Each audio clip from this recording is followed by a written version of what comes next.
4장 7절에서 12절 말씀으로 성령의 9가지 열매의 첫 번째 열매인 사랑의 열매에 대해서 우리가 한번 은혜의 말씀을 나누길 원합니다. 자, 이제 오늘부터 9일 동안 성령의 9가지 열매에 대해서 은혜를 나누기 원하는데, 성령의 9가지 열매라고 말씀을 드리니까 바로 결론적으로 성령의 충만한 열매라고 할 수가 있게 되죠. 성령의 임재 안에 있는 성령의 사람에게는 나타나는 9가지 열매를 우리가 깨닫게 되는 겁니다. 그렇다면 성령의 충만함을 받지 못하면 이 9가지 열매를 맺을 수가 없음을 우리가 알게 되는 것이죠. 올 한 해 우리 교회 표어가 성령으로 충만하자라는 그러한 성령 받은 충만한 교회라는 뜻이 있기 때문에 우리 모두가 올 한 해는 정말 성령의 충만함으로 하나님 임재 안에서 이 9가지 열매를 맺는 그런 축복에 우리 성도님 되기를 간절히 축원을 드립니다. 2018년도에 우리 모든 성도님들이 다 성령 안에서 그 열매 안에서 기뻐하고 그 열매 안에서 자유하고 그 열매 안에서 고통과 아픔과 상처가 없고 늘 승승장구하는 모든 성도님들이 될 줄로 믿습니다. 그 중에서 오늘 첫 번째 사랑의 열매입니다. 새해가 되면 그 어느 누구나 성공한 한 해, 즉 2018년도를 보내고 원하고 또한 기도를 합니다. 그래서 정말로 깊이 묵상해 봐야 될 것은 무엇이냐? 성경에서 말하고 있는 인생의 성공이 무엇인가? 성경에서 말하고 있는 또 하나님께서 원하시는 삶은 무엇인가? 그것을 우리가 조명해 봐야 되는 것이죠. 대부분의 교회가 이 신년이 되면 신년 새벽 예배 또한 신년 축복성회를 드립니다. 왜 드릴까요? 바로 한 해를 승리하고자 이렇게 예배를 드리고 기도하게 되는 것이고 예배를 하게 되는 겁니다. 그러면 그 승리와 그 성공과 그 은혜가 어디서부터 왔는지 그것이 무엇인지를 먼저 발견해 놔야 되는 것이죠. 그리고 그것을 온전히 깨달았을 때 비로소 진짜 승리할 수 있는 것이고 비로소 진짜 하나님 은혜 가운데서 감사할 수가 있게 될 줄로 믿습니다. 자, 그렇다면 우리가 먼저 깊이 묵상해 봐야 될 것이 무엇이냐? 하나님께서 원하시는 성도의 성공이라든가 승리는 바로 무엇인가? 그것은 바로 그것을 먼저 알기 전에 먼저 우리가 알아야 될 전제가 있다는 것입니다. 그것은 바로 무엇이냐면 자신의 피조물이라는 것이 자신이 하나님의 또한 사람이라는 것을 먼저 인식해야 한다는 것이죠. 내 인생은 즉 내 것이 아니라 하나님의 것이라는 것을 철저하게 인식하고 깨달아 알았을 때 거기서부터 모든 은혜가 출발한다는 것을 우리가 알아야 되는 것입니다. 내 인생은 하나님의 것이라는 것을 고백하고 실천해야 한다는 것이죠. 그리고 내 인생이 하나님의 것이라면 결국 하나님의 뜻대로 사는 것이 최고의 성공인 것을 알고 하나님의 뜻대로 사는 것이 최고의 은혜인 것을 고백하고 깨달았을 때 거기서부터 진정한 은혜와 소망이 생겨나게 되는 것입니다. 자, 그러면 모든 인간을 향한 모든 사람을 향한 하나님의 뜻은 무엇일까? 너무 심오하고 경건하게 생각할 것은 없습니다. 아주 간단하죠. 우리가 잘 알고 있는 겁니다. 바로 두 가지죠. 첫째는 하나님을 사랑하는 것이고 둘째는 이웃을 사랑하는 것. 다시 말하면 하나님께서 우리에게 바라는 하나님의 뜻은 사랑이라는 단어로 함축할 수가 있음을 우리가 보게 됩니다. 마태복음 22장 37절과 40절에 이렇게 말씀합니다. 다 함께 화면을 통하여 우리 읽어보겠습니다. 예수께서 이르시되 내 마음을 다하고 목숨을 다하고 뜻을 다하여 주 너희 하나님을 사랑하라 하셨으니 이것이 크고 첫째 되는 계명이요 둘째도 그와 같으니 내 이웃을 내 자신같이 사랑하라 하셨으니 이 두 계명이 온 율법과 선지자의 강령이니라. 첫째 계명, 이 하나님의 사랑은 성도와 하나님과 1대1의 관계입니다. 1대1의 관계라는 것은 어느 누구도 그 관계에 대해서 판단할 수가 없다라는 것이죠. 눈에 안 보이는 영적 차원이 이르기 때문에 그렇습니다. 그렇다면 무슨 뜻으로 이어지느냐? 종교적으로 열심히 하나님을 섬기고 예비하고 헌신하고 봉사하는 거룩하고 경건한 모습을 보인다고 하더라도 반드시 하나님을 온전하게 사랑하고 있다고 어느 누구도 알 수가 없다라는 겁니다. 오직 하나님만이 알 수가 있다라는 것이죠.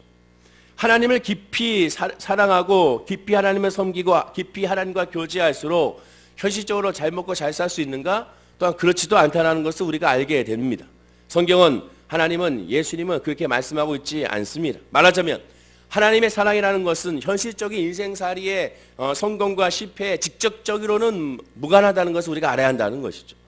개인적인 하나님의 사랑 그 자체를 일일이 확인할 수가 없기 때문에 그렇습니다. 그러나 하나님과의 사랑은 우리가 그것에 대해서 직접적으로 인간이 확인할 수는 없지만 그러나 그것에 파생된 이웃사랑은 다릅니다.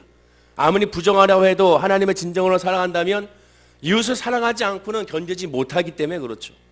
하나님을 사랑하기 때문에 이웃의 사랑은 이어지기 때문에 그렇습니다. 오늘 본문 7절과 8절이 그것을 말씀합니다. 다 함께 읽어보겠습니다.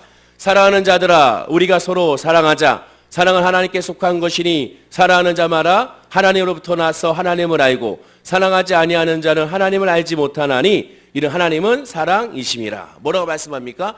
하나님을 알고 사랑하지 아니하는 자는 하나님을 알지 못한다. 하나님을 알고 하나님을 사랑해야 하나님을 알고 그 사랑으로 결국 뭐 할 수 있느냐? 이웃을 사랑할 수가 있게 되는 겁니다. 창세기 2장 18절에 여호와 하나님이 이르시되 사람이 혼자 사는 것이 좋지 아니하니 내가 그를 위하여 돕는 배필을 지으리라 라고 말씀합니다. 여기서 말하는 돕는 배필이라는 것은 최초의 인간 아담과 하와의 결혼 생활을 뿐만 아니라 모든 사람에게 말하는 인간관계를 말하게 되는 것이죠. 모든 인간에게서 혼자서 살 수 있는 존재는 아무도 없습니다. 교회도 마찬가지죠. 담임 목사 혼자 할 수 있는 것이 아니라 교육자들, 장로님들, 또한 우리 권사님들, 안수집사님들, 집사님들, 성도님들 모두가 다 하나가 되어 하나님의 교회를 일구어 나가게 되는 것입니다. 자, 그렇다면 사랑의 본질이란 무엇일까? 그 사랑이 하나님의 뜻인 걸 알겠는데 그 본질이 무엇인가? 우리가 그것을 알아야 되는 겁니다. 잘 모를 때 과연 이것이 무엇일까를 모를 때 늘 제가 즐겨 쓰는 방법은 그것을 역으로 생각하는 방법이 가장 좋은 방법인 것이죠. 그럼 사랑의 반대는 무엇일까? 사랑의 반대니까 상대를 싫어하거나 분노하거나 미워하는 것인가? 사랑의 반대는 그것이 아니죠. 정말로 믿고 상대를 싫어한다면 어느 순간 아예 자신의 마음속에서 어떻게 됩니까? 지워지게 되어 있습니다. 생각에서 사라지게 되어 있습니다. 즉, 그 사람이 무엇을 하든 어떠한 일을 하든 어떤 말을 하든 관심받게 되는 것입니다. 결국 사랑의 반대는 미움이 아니라 시기가 아니라 사랑의 반대는 분노가 아니라 아예 무관심이 사랑의 반대가 될 수가 있는 겁니다. 그렇다면 사랑의 반대가 바로 이 무관심이라면 또한 이 무관심의 반대는 바로 관심인 것을 알게 되는 것이죠. 따라서 사랑의 본질이라는 바로 무엇이냐? 관심이라고 할 수가 있게 되는 겁니다. 하나님께서 우리를 사랑한 것도 마찬가지입니다. 하나님께서 우리를 향한 관심이 어느 정도인지는 성경에 구구절절 나와 있는데 그 많은 구절 중에서 한 구절만 말씀을 나누면 신명기 32장 10절에 이렇게 말씀합니다. 다 함께 한번 화면과 함께 읽어보겠습니다. 여호와께서 그를 황무지에서 짐승이 부르짖는 광야에서 만나시고 호위하시며 보호하시며 자기의 눈동자같이 지키셨도다. 황무지에서 또한 짐승이 많이 있는 광야에서 하나님께서 자기의 눈동자같이 우리를 지키셨다는 것은 그만큼 관심을 우리에게 쏟는다는 것을 말씀하게 되는 것입니다. 하나님께서 왜 우리에게 이런 관심을 주십니까? 바로 그것은 하나님의 자녀이기 때문에 그렇습니다. 요한복음 1장 12절에 영접하는 자, 그 이름을 믿는 자들에게는 하나님의 자녀가 되는 권세를 주셨으니 이는 혈통으로나 육정으로나 사람의 뜻으로 나지 아니하고 오직 하나님께로부터 난 자들이라 라고 말씀하게 되죠. 하나님의 사랑 때문에 또 하나님께 그 은혜 때문에 그 하나님의 자녀가 되므로 말미암아 하나님의 사랑과 관심에서 벗어나지 않는다라고 말씀하게 되는 겁니다. 오늘 본문은 그런 인간을 하나님은 먼저 사랑하셨다라고 말씀합니다. 요한에서 4장 19절에 말씀하기를 우리가 사랑하면 그가 먼저 우리를 사랑하셨습니다 라고 말씀하게 되는 것이죠. 즉 하나님께서 먼저 우리를 사랑하셨고 하나님께서 먼저 우리에게 관심을 가져주셨고 하나님께서 먼저 우리를 위하여 모든 것을 예비하셨다라고 말씀하게 됩니다. 그러므로 사랑의 본질은 바로 무엇이냐? 관심이라는 것이죠. 관심을 어느 정도 두고 있느냐에 따라서 그 사랑의 깊이와 넓이와 높이를 알 수가 있게 되는 것입니다. 그리고 그 관심은 그 행동이 바뀌는 것은 무엇이냐? 이웃이든 배우자든 섬기는 걸로 나타나게 되어 있습니다. 이것은 때려 죽여도 이것은 할 수밖에 없는 것이죠. 자, 그런데 이 사랑에는 특징이 있습니다.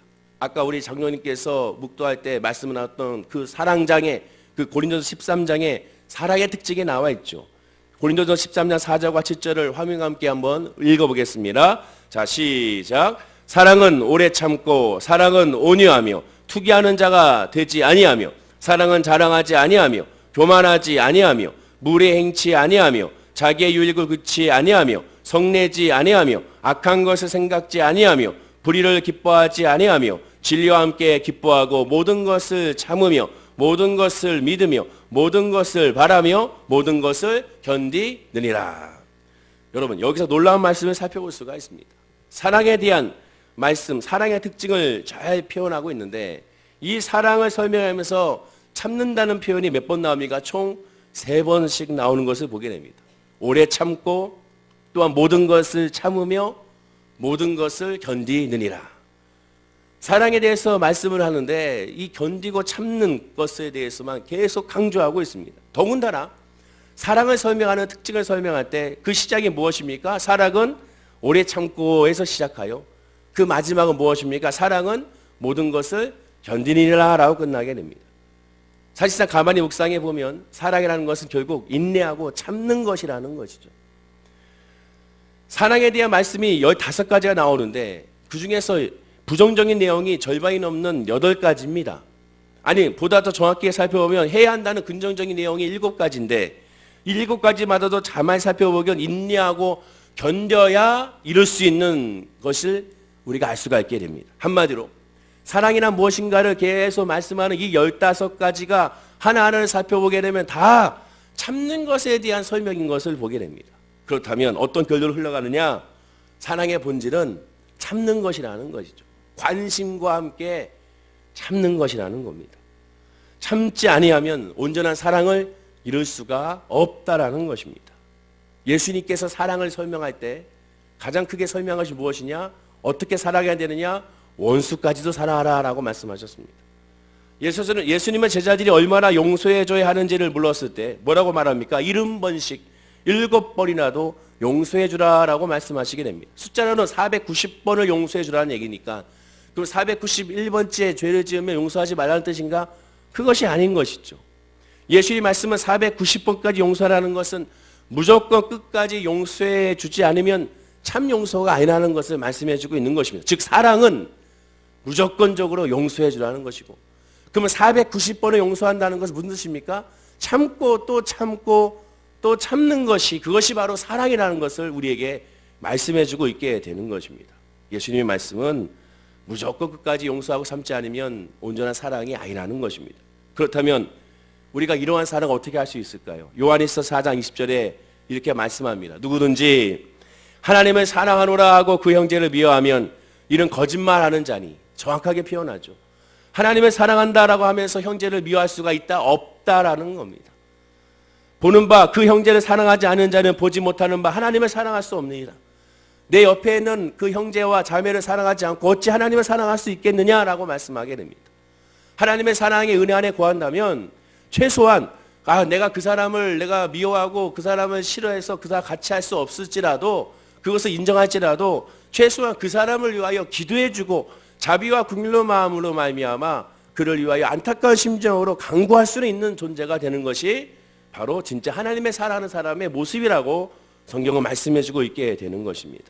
또한 하나님을 사랑하노라 라고 말하는 것을 살펴보게 되면 그 사랑은 내가 할 수 있는 것이 아니라는 것이죠. 오늘 보면 요한일서 4장 15절과 16절에 이렇게 말씀합니다. 우리 다 함께 읽어볼까요? 15절 16절. 자, 시작. 누구든지 예수를 하나님의 아들이라 시인하면 하나님이 그의 안에 거하시고 그도 하나님 안에 거하느니라. 하나님의 의존을 사랑하시는 사랑을 우리가 알고 믿었노니 하나님은 사랑이시라. 사랑 안에 거하는 자는 하나님 안에 거하고 하나님도 그의 안에 거하시느니라. 무슨 뜻이겠습니까? 예수 그리스도를 하나님의 아들이라고 시인하면 하나님은 그 안에 거하시고, 즉 예수가 나의 구주임을 고백했을 때 비로소 하나님의 은혜와 사랑이 내 안에 있으므로 그 하나님의 은혜와 사랑으로 말미암아 우리가 오래 참고 사랑할 수가 있다라고 성령은 말씀하게 됩니다. 이를 위해서 뭐가 필요합니까? 구주로 영접하라는 것이죠. 구주로 영접한다는 게 무슨 뜻입니까? 그냥 나 예수를 믿습니다, 나 이제 예수님을 믿고 예배합니다, 이것을 의미하는 것이 아니라 구주, 주님만이 나의 주인이라는 것이죠. 아까 처음으로 돌아가서 내 모든 삶은 다 하나님의 것이라는 것, 2018년도에 모든 것은 하나님의 것이라는 것, 내 것이 아니고 하나님의 것이라는 것, 하나님의 계획에 있다는 것, 하나님의 열매 안에 있다는 것, 하나님이 이루셔야 한다는 것, 그것을 깨닫기 위해 우리가 예배하는 겁니다. 신년 하나님 나에게 복을 주세요, 나에게 물질을 주세요, 나에게 건강을 주세요, 그것이 먼저가 아니라 하나님의 주권을 먼저 깨닫게 하여 주세요. 그래서 그 주권 안에서 하나님의 은혜 안에, 하나님의 울타리 아래, 하나님의 눈동자 아래 내가 있길 원합니다. 주여 나를 도와주시고 나를 인도하여 주옵소서. 그리고 그 울타리와 그 눈동자에 있을 때, 성령 안에 있을 때 비로소 우리의 삶을 바라볼 때 모든 것이 은혜임을 고백하게 되는 것입니다. 성령의 임재 안에 있을 때, 하나님의 사랑 안에 있을 때 진정한 사랑을 할 수가 있게 되는 것이고, 두려워하지 아니하고 믿음으로 나아갈 수가 있게 되는 겁니다. 요한일서 4장 18절에 말씀하죠. 사랑 안에 두려움이 없고 온전한 사랑이 두려움을 내쫓나니 두려움에 형벌이 있음이라 두려워하는 자는 사랑 안에서 온전히 이루지 못하느니라. 오직 하나님의 사랑 안에 있어야 담대하게 되고 하나님의 사랑 안에 있어야 승리할 수가 있음을 성경은 말씀하게 됩니다. 사도 바울도 동일하게 선포합니다. 로마서 8장 15절에 너희는 다시 무서워하는 종의 영을 받지 아니하고 양자의 영을 받았으므로 우리가 아빠 아버지라고 부르짖으리라 라고 말씀하게 됩니다. 즉 성령이 아니고는 예수를 믿을 수가 없고 성령이 아니고는 용서하고 사랑할 수가 없게 되는 것입니다. 진정으로 사랑하고 싶다면 바로 무엇을 해야 되는 성령을 받아야 되는 것이고, 그리고 성령을 받은 사람이 특징은 무엇이냐? 인내하고 참고 관심을 가져주고 또 참고 또 참고 또 참는 것이 바로 사랑의 본질이다라고 성경은 우리에게 말씀해주고 있게 되는 겁니다. 올 한 해 우리가 성령의 열매로 말미암아 뭘 해야 되느냐? 참아야 되는 겁니다. 여러분의 남편과 아내를 참고 여러분의 자녀를 향하여 참고 또 참고 또 참아야 되는 거. 교회 안에서도 참고 또 참고 참아야 됩니다. 그리고 하나님의 뜻이 이루어질 수 있도록 내 뜻이 아닌 하나님의 영광이 드러날 수 있도록 인내하고 또 참고 또 참고 참는 것이 그것이 사랑이다라고 성경 우리에게 말씀해주고 있게 되는 것입니다.